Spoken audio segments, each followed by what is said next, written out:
I want to bring in Republican strategist and CNN political contributor Mary Matalin.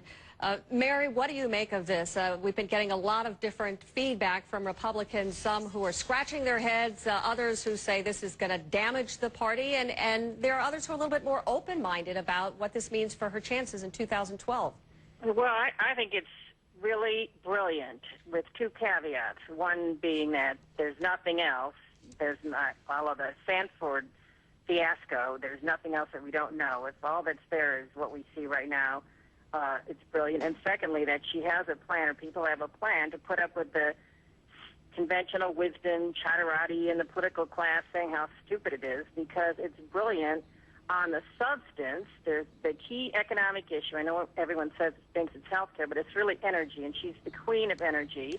And the second big issue for 2012 will be the role of government. And she has a record of reform and ethics reform and making government smaller and reining in spending, all those issues that are getting increasingly important as Barack Obama expands on his agenda. So, and her delivery was incredible. A less charismatic person probably couldn't pull it off, but as already referenced, she will be freed up and liberated in the way Mitt Romney is here, to run around and raise money and get political chips by spending it and get political capital, and she is still raising the kinds of crowds and money that she always did. So at first blush, to people with tainted by the Beltway, and I include myself, my first reaction was, what? And my second reaction, because I'm at my farm, I guarantee you if I go down to the Walmart in the Shenandoah Valley, there will be a huge hurrah for this. And normal Americans like that message of, you know, the price of public service should not be personal destruction and the cost of that. And Mary, I want to bring you back in. Do we know, is there any suspicion that there is something that she might be hiding that we don't know about, that there might be a problem for why she stepped down out of her position early?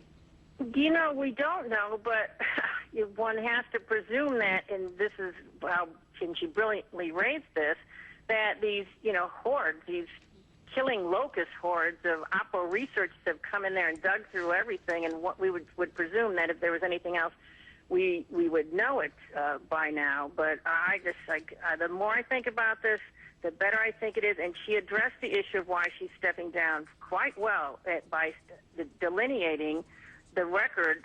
Again, I'm not going to go through it, but on energy and reform and ethics and small government. And she spoke right to that conservative base that wants substantively smaller government, limited government, and she spoke of constitutionalism.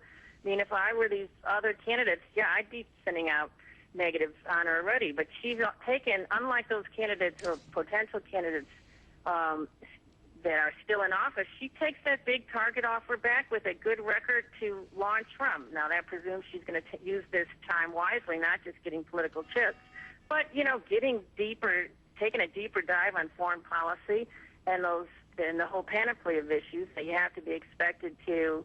One expects that their presidential aspirants can go long, hard, and